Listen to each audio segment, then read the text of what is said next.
So before you go running for the fences, because I mentioned what they said in the article about meat being problematic in some way, let's find out what some research actually said, because they put a link here for that some research. Hi everyone, welcome back to Ferrigno Freedom channel. I'm Dante Ferrigno and I'm glad you're here. I wanted to go over something with you that I saw an article for, and I thought it would be very interesting to cover because this is something that carnivores and lion dieters who are also carnivores have talked about many times with me, and that's the fact that their mental clarity has gotten so much better since they started a carnivore way of eating, including a way of eating like the lion diet, which is a stricter version of carnivore that we can talk about in another video. Be sure to check out my other videos where I talk about what lion diet is and how it's worked for me. But animal foods are the key to a carnivore diet, regardless of the type of diet that it is. And the thing that I wanted to share with you was this article here by the Epic Times news team, and it's called Why Animal Foods Are Beneficial for Brain Health.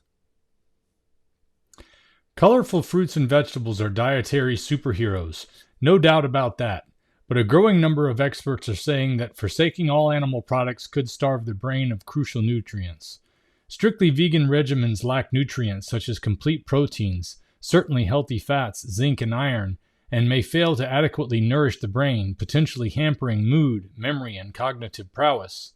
Now, this is something that we have talked about as carnivores that are missing from a vegan diet, that are not missing from a carnivore way of eating. You get the nutrients that your body needs from meat. You don't get all the nutrients that your body needs from just eating vegetables.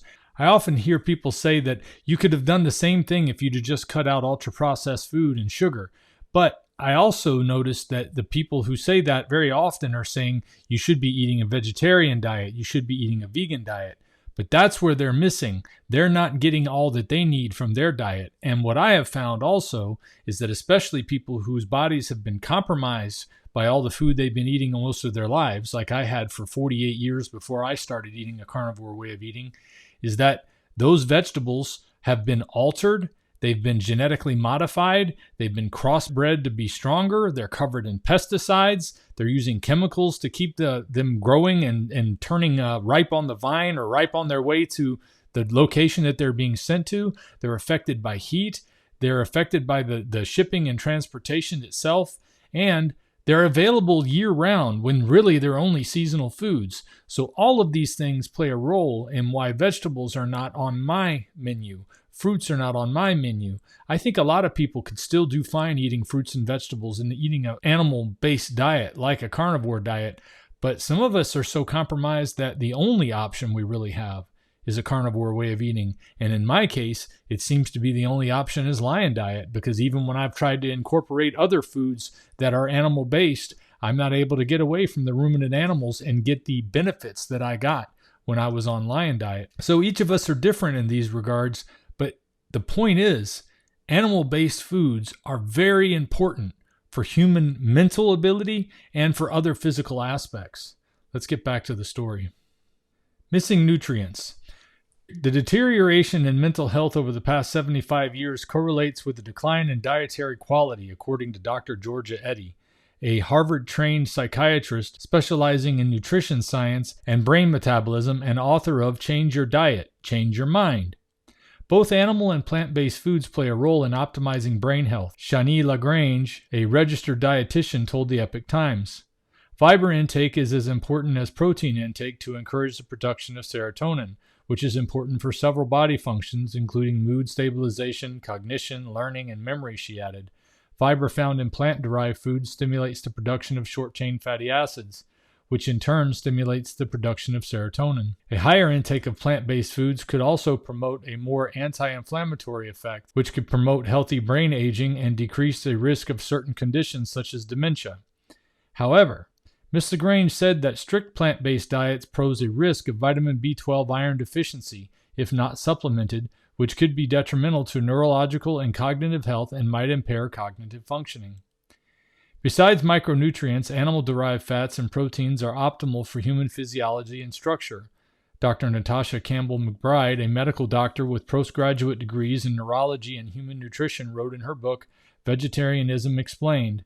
Her research suggests that fat and protein are the primary constituents of the human body after water, serving as vital building blocks for organs, bones, muscles, and the brain. While a well-planned, adequately supplemented vegetarian diet with whole foods and eggs may support brain health, vegan diets pose nutritional deficiencies that are difficult to overcome, even with careful supplementation, Dr. Eddy explained. The risks to mental health hinge on how plant-based diets are constructed. For the diet to be brain healthy, it must accomplish 3 objectives, according to Dr. Eddy. Nourish the brain with all essential nutrients without relying on fortified processed foods or supplements, including some animal source foods in the diet as recommended. Protect the brain by excluding ultra-processed ingredients such as refined carbs. Energize the brain and maintain healthy blood sugar and insulin levels throughout life. The brain's need for fat. The brain is 2/3 fat, with 20% being the essential omega-3 fatty acid DHA, which plays a crucial role in cognitive function, according to Dr. Eddy.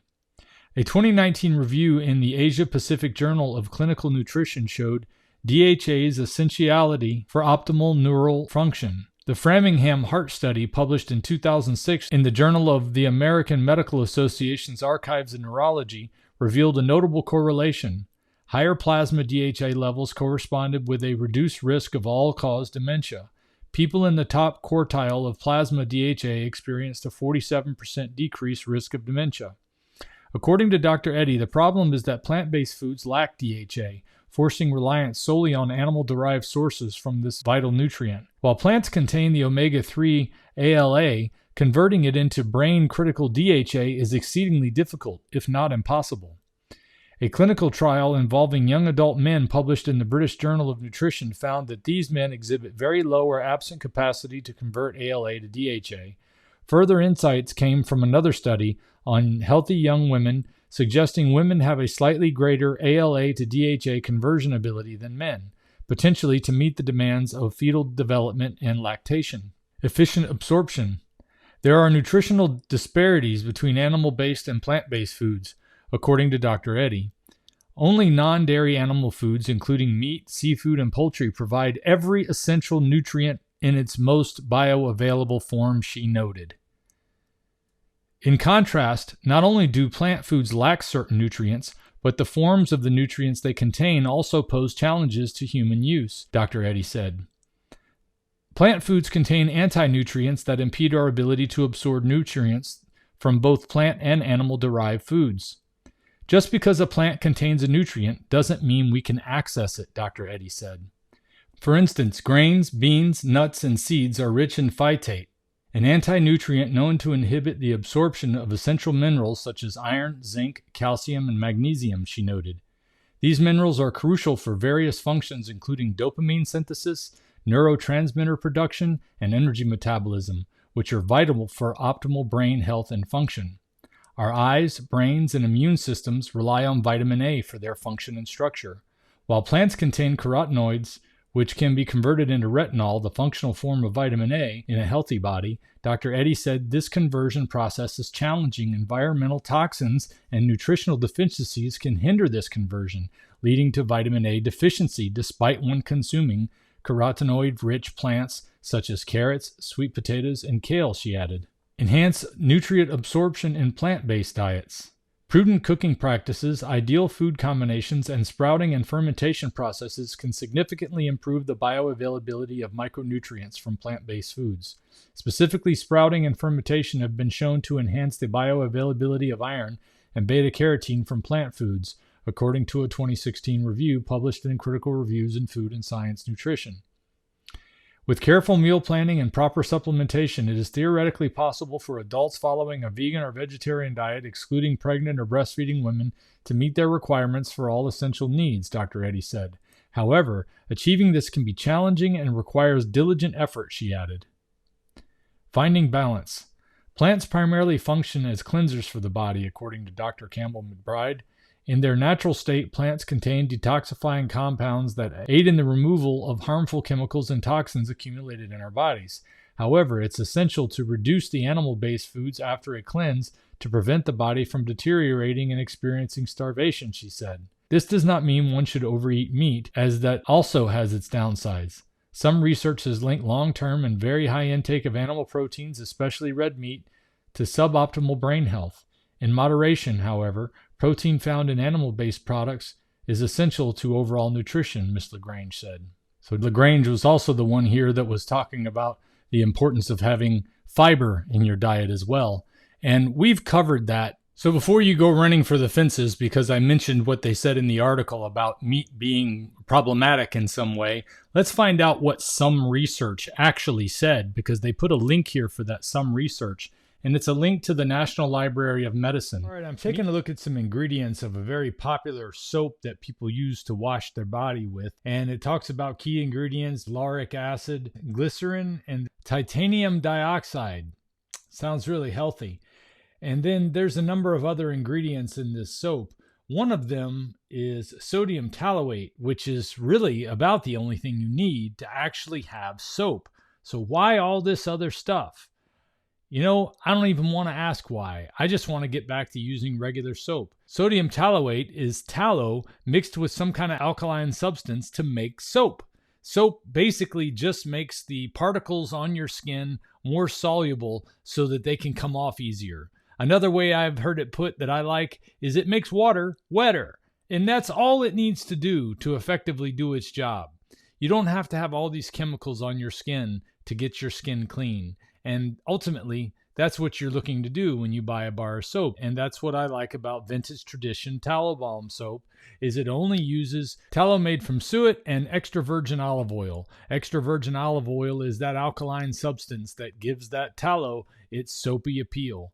And it does exactly what I'm looking for it to do and nothing extra. Balm is the name of this amazing bar of soap because it actually soothes and nourishes your skin instead of drying it out like other soaps that strip the skin of beneficial oils.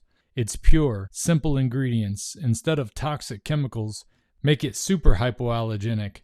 This large, dense bar will last a long time, making it a great value, and its soft, silky lather is just an added bonus. Get yours at vintagetradition.com and use my discount code Dante, D-A-N-T-E, when you order to save 10%. Library of Medicine, Meat Consumption, Cognitive Function and Disorders, a systematic review with narrative synthesis and meta-analysis. Now, the abstract, the first sentence of the abstract really says everything you need to know. Cognitive impairment, Alzheimer's disease, and other forms of dementia are increasing in prevalence worldwide, while global dietary patterns are transitioning to a Western type with increased meat consumption. Studies which have explored the associations between cognitive function and meat intakes have produced inconsistent findings. The aim of this systematic review was to explore the evidence linking meat intake with cognitive disorders. 29 studies were retrieved, including 12 cohort, 3 case control, 13 cross-sectional studies, and 1 intervention study. The majority, 21 out of 29, showed that meat consumption was not significantly associated with cognitive function or disorders.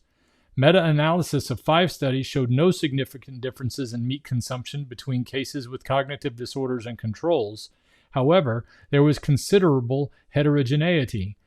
In contrast, a meta-analysis of 5 studies showed reduced odds of cognitive disorders by consuming meat weekly or more. However, potential publication bias was noted in relation to this finding. Overall, there was no strong association between meat intake and cognitive disorders. However, the evidence base was limited, requiring more studies of high quality to isolate the specific effect of meat consumption on dietary patterns to confirm these associations. So the study that they linked to specifically points out that meat and cognitive disorders are not related, except in the few studies that were clearly biased, and they're not even considering people that are full-time carnivores like me. I would love to see them do a cognitive study on somebody like me or many of the other full-time carnivores out there who have changed their lives this way. But if you don't want to hear it from me only, if you want to hear it from a doctor, I have something for you right here. I have a video here from Dr. Ken Berry where he talks about the need for fiber. It's actually a short video called Is Fiber Even Necessary? So let's take a look at that. Craig says, saw your video with Dr. Lustig. How do you square carnivores' non-fiber against Dr. Lustig's strong belief that fiber is essential?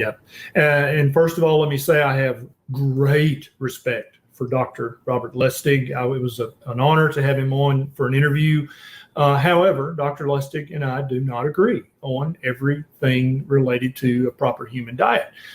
This is very common in the low carb, the keto, the sugar-free, the carnivore space, is that we're all rediscovering what a proper human diet is. We're doing that together as a group. I'm going to have an idea, and Dr. Lustig's not going to agree with that. And he's going to have an idea that I don't agree with, but we're all searching, we're all looking, we're all tweaking, we're all experimenting, we're all trying to figure out what the proper human diet is. And there are many of us now who don't eat any fiber whatsoever and have great health, great bowel movements, no obvious signs that it's causing any pathology or disease, who used to believe in eating a high fiber diet. If you go back to my very first YouTube and Facebook videos, I thought that there was magic in eating lots of plants. I never would encourage you to eat 7 to 10 cups of salad a day, but I did believe that you needed fiber from plants when I first started this journey. But due to continued research, continued digging, and continued self-experimentation, I now believe that that fiber is not an essential nutrient. You can take it or leave it. Some people need to leave it alone because they'll have immediate symptoms. Other people, it doesn't seem to bother. Well, there you have it from Dr. Ken Berry. And if Dr. Ken Berry isn't enough, he is a practicing doctor, or was a practicing doctor here in the United States. I'm not sure if he still is, but I mean, he was a primary care physician. He wasn't just somebody with a different doctor's title. He's not a dentist or a chiropractor out there talking about health. He treated people, and he realized that he was leading them down the wrong path early on. And when he realized that, when his continued research and studies, that's the key thing that he said there that a lot of doctors don't do, that continue to tell you the wrong thing, is that he realized where he was wrong and he was willing to admit it. Boy, how wouldn't we love for some people who are in authority today or in positions of importance to give us information to admit when they were wrong. I won't even get into all of that, because we can all look back at the last 4 years and say we've had our fill of people who won't tell the truth. This is good to see that doctors are willing to tell the truth. Dr. Ken Berry is one of those few doctors, and I'm thankful for him for it. But if that's not enough, I also have a few minutes of a short video here by Dr. Anthony Chaffee, where he covers an issue that I often hear. Sam is scared to death of this thunder, y'all. I'm so sorry. That's why he is crawling up on me over here. But anyway, for those of you who are concerned about constipation being an issue, when I started the Lion Diet, one of the biggest problems I had was daily crippling constipation, especially in the morning.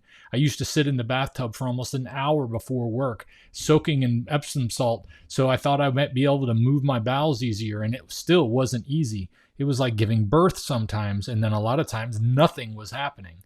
So that was very frustrating. I switched to an all-meat way of eating, and suddenly my bowel movements became regular. What's the deal with that? Now, over the past 3.5 years, I've had a couple of instances where I've dealt with hard stool, but those have all been related to not taking in enough fat. And when I found out that was the key, I increased my fat intake in certain areas, like when I slow cook meats. The problem with slow cooking meat is all the fat winds up running down to the bottom of the pan, and you wind up eating all of the protein without a lot of the fat.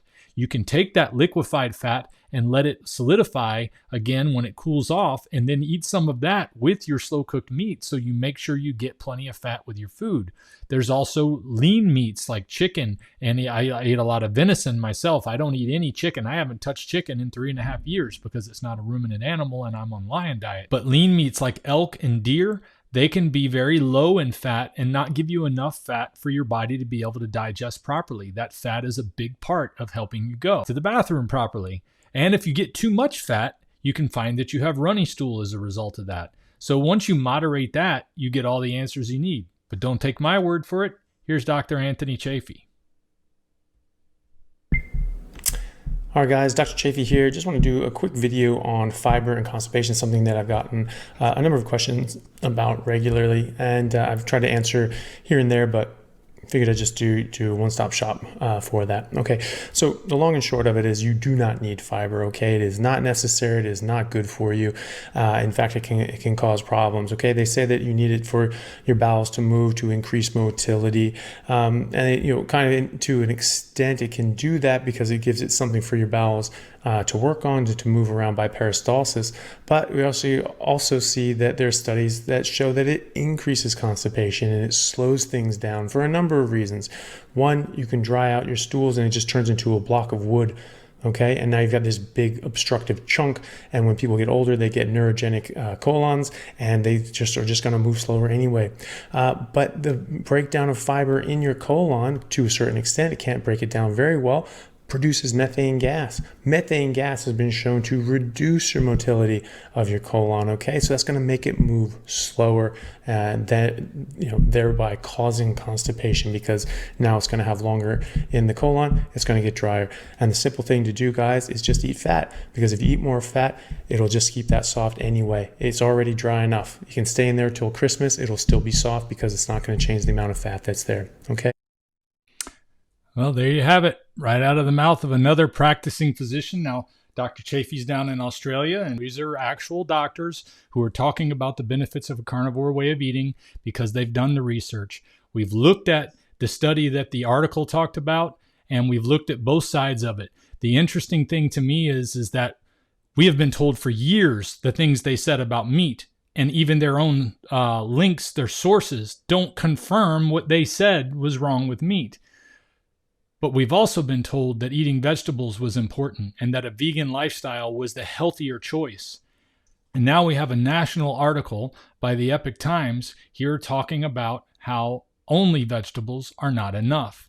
I know they're not enough. You know they're not enough if you've been doing a carnivore way of eating for any period of time like I have. And 3.5 years is by far not the longest somebody has done one of these. Dr. Jordan Peterson's been doing the Lion Diet now for over 5 years. And there was a lady on not too long ago on Dr. Baker and several other channels. She's in her 80s and she's been doing it for over 65 years. So with all of this anecdotal evidence starting to pile up on carnivores thriving, there's no reason for you to think that you can't live eating a carnivore lifestyle. Is it going to take a change in the way you think about food? Absolutely. Is it going to take a change in your lifestyle? Absolutely. But it's a change I think that you will find is worth making if you want to be healthier, happier, stronger, physically, mentally, and spiritually. It has changed everything for me, and it can change things for you too. Anyway, that's all I've got for this one, guys. I appreciate you coming in to check this out. I'll see you next time. If we pay extra, could we maybe get some grease or fat?